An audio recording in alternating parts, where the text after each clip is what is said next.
Assalamualaikum warahmatullahi wabarakatuh. Alhamdulillah, salatu wassalamu ala rasulillah wa ala alihi wa sahbihi wa mawalah ma'ba'd. Anak sekalian, apa kabar semuanya? Alhamdulillah, mudah-mudahan selalu dalam keadaan sehat walafiat.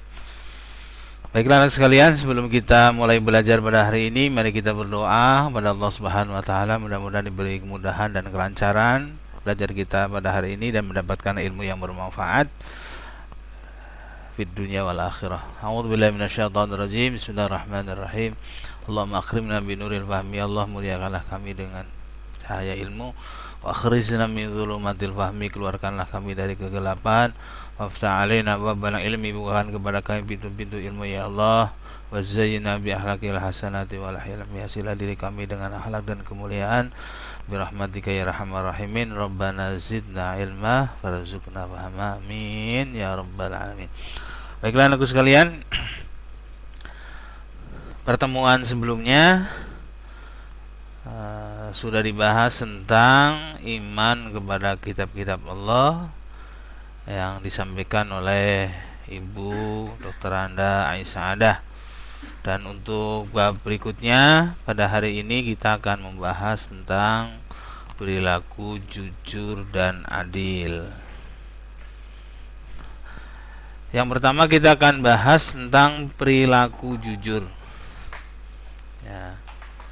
Jujur merupakan salah satu sifat wajib bagi Rasul Muhammad Shallallahu Alaihi Wasallam, di mana Nabi punya sifat sidik, sifat fatanah, sifat tabligh dan amanah. Dan salah satunya adalah sidik, artinya jujur. Karena Rasulullah senantiasa sosok manusia yang dalam kehidupannya jujur.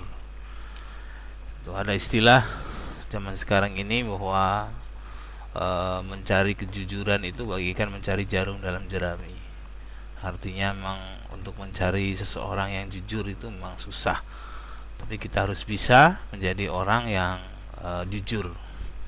Baiklah anak sekalian, kita lanjutkan berikutnya. Kita akan bahas yang pertama tentang pengertian jujur. Jujur bisa diartikan lurus hati dan tidak berbohong. Artinya orang yang senantiasa hidupnya berpegang teguh kepada hatinya. Karena sesungguhnya hati itu tidak bisa dibohongi. Ya, meskipun lisannya bicara B, perilakunya bicara C, tapi kalau hati bicara A tetap A.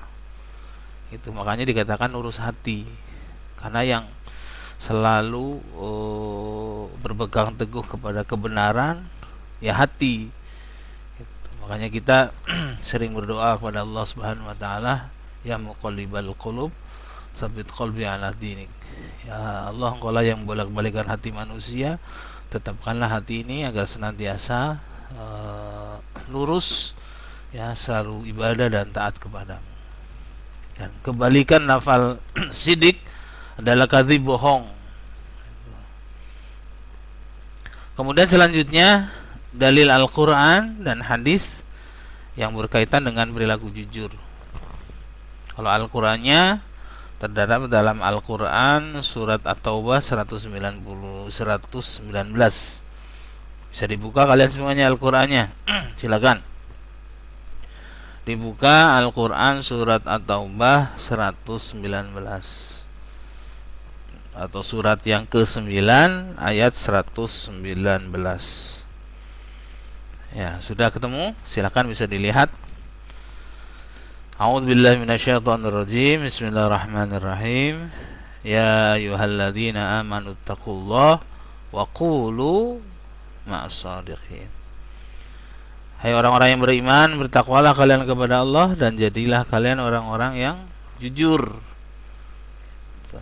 Dan hadisnya Rasulullah Shallallahu Alaihi Wasallam bersabda, ya kebetulan di sini nggak ada ya hadisnya.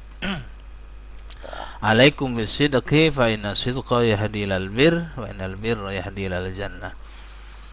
Jadilah kalian orang-orang yang jujur, karena orang yang jujur itu akan menunjukkan kepada kebaikan, dan kebaikan itu akan menuntun kalian menuju kepada surganya Allah Subhanahu wa taala. kebalikannya orang yang tidak jujur, ya, makanya iyyakum al-kadzib, takutlah kalian kepada kebohongan, karena sesungguhnya kebohongan itu akan menuju kepada kejelekan, dan kejelekan itu akan mengakibatkan kalian masuk neraka. Nah, dari ayat tersebut dan hadis Rasulullah SAW tersebut bisa diambil pengertian bahwa sesungguhnya Allah dan Rasulnya mengajarkan kepada kita, menekankan kepada kita agar menjadi manusia yang punya perilaku jujur. Oke, anak sekalian, kita lanjutkan. Yang berikutnya adalah hikmah perilaku jujur. Apa hikmahnya? Hidup menjadi tentram. Kenapa? Kita orangnya jujur gitu. Jadi tidak dihantui dengan sesuatu yang ada pada diri kita. Beda kalau orang bohong. Bohong itu hidupnya tidak akan tentram. Karena dia dihantui dengan kebohongan-kebohongan itu, jangan-jangan kebohongan itu nanti orang lain akan tahu. Gitu. Makanya orang yang jujur itu hidupnya akan tenang, hidupnya akan tentram. Karena memang dia hidup apa adanya, ya, ngomong apa adanya gitu, dan berperilaku juga apa adanya, sesuai dengan kebenaran yang ada.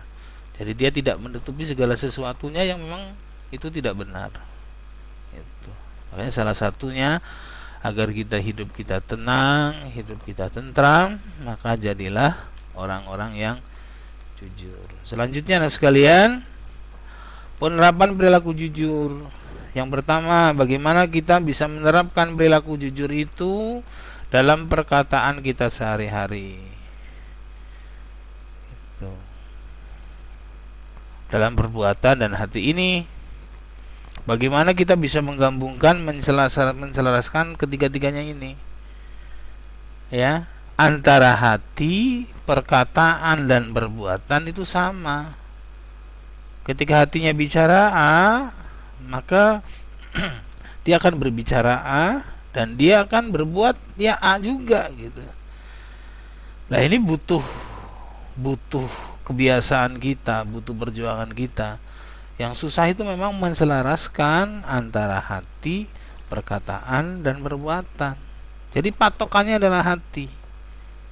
Gitu. Karena hati itu tidak bisa berbohong. Hati akan selalu benar. Gitu. Sedangkan lisan bisa ngomong A, B, C, D, tidak sesuai dengan hati. Tapi kalau orang yang jujur, ketika hati bicara A, maka perkataan pun akan bicara A. Nah, ketika dia berbuat, ya sesuai dengan hati dan perkataannya. Anakku sekalian yang dimuliakan oleh Allah Subhanahu wa taala. Oleh karena itu, dari perilaku jujur ini kita bisa menteladani kejujuran Rasulullah SAW. Ya, suatu ketika pernah ada kisah seorang ibu dan anak perempuannya, dia jualan susu. Dan susunya itu murni, tidak dicampur apapun.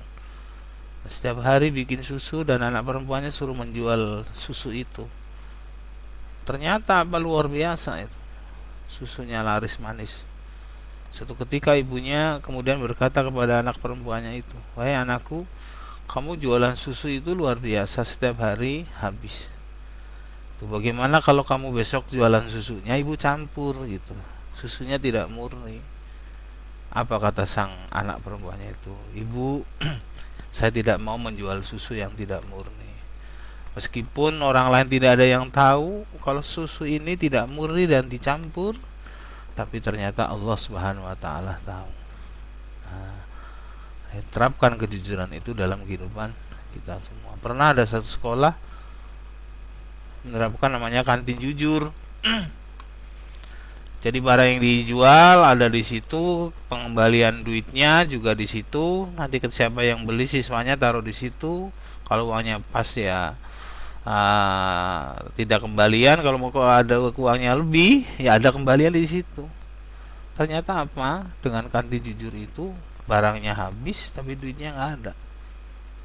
Artinya memang tingkat perilaku jujur itu sangat-sangat kurang sekali. Oleh karena itu, bagaimana ketika kita memilih pemimpin, ya, pemimpin yang jujur, sehingga dia tidak disibukkan dengan kebohongannya, dia akan disibukkan dengan pekerjaannya. Beda kalau cari pemimpin yang bohong, maka dia tidak sibuk dengan pekerjaannya, tapi dia akan disibukkan dengan berbuat bohong dan bohong, melakukan kebohongan untuk menutupi kebohongan yang sebelumnya dia lakukan terus menerus. Bagaimana dia mau kerja? Saya kira itu anakku sekalian. Kemudian yang kedua, perilaku adil. Yang pertama apa namanya adil? Menempatkan sesuatu pada tempatnya. Kebalikannya adalah zalim, menempatkan sesuatu tidak pada tempatnya. Itu dalam hal apa saja, menempatkan sesuatu pada tempatnya, itu namanya adil. Ada siswa di kelas semuanya duduk di atas meja, menempatkan sesuatu tidak pada tempatnya, ya. Pantat ditaruh di mana? Di kursi, bukan di meja. Berarti ketika ada anak duduk di atas meja, dia itu telah berbuat zalim. Itu salah satu contoh sederhana seperti itu. Nah, kemudian dalilnya, ya, dalil tentang perilaku adil terdapat dalam surat Al-Maidah ayat 8. Itu. Dulu wa huwa aqrabu littaqwa. Berbuat adillah kalian, karena sesungguhnya adil itu mendekatkan diri kalian kepada ketakwaan Allah Subhanahu wa taala. Dan yang paling adil adalah Allah Subhanahu wa taala. Sedangkan keadilan yang dilakukan oleh manusia adalah keadilan yang semu. Oleh karena itu bagaimana agar kita menjadi orang-orang yang berperilaku tentang adil. Adil dalam keseharian, berperilaku adil dalam keseharian. Bagaimana kita bisa berperilaku adil dalam perilaku kita sehari-hari. Kemudian hikmah berperilaku adil gitu. Yang pertama, menciptakan keamanan dan kenyamanan hidup. Hidup kita akan nyaman, hidup kita akan tentram, karena sesungguhnya Allah Subhanahu wa taala nanti akan mengadili kita semua di alam akhirat sesuai dengan perilaku kita semua. Hanya bagaimana kita menjadi orang yang adil sehingga kita bagian dari orang-orang yang bertakwa kepada Allah Subhanahu wa taala. Selanjutnya, perilaku adil kepada Allah, kepada diri sendiri, kepada orang lain, dan kepada makhluk hidup. Berperilaku adil kepada Allah, ya bagaimana kita bisa memposisikan Allah sebagai Tuhan, ya, segala-galanya bagi kita. Artinya kita mendahului kepentingan Allah daripada kepentingan yang lain, mendahului kepentingan Allah daripada kepentingan diri sendiri. Contoh, ketika terdengar suara azan, ya, orang yang berperilaku adil kepada Allah, bagaimana kita bisa mendahului kepentingan Allah, memenuhi panggilan Allah, kemudian melakukan sholat kewajiban kita berjamaah. Itu bagian dari adil kepada Allah Subhanahu wa taala. Adil kepada diri sendiri. Itu. Artinya kita punya namanya jasmani dan rohani.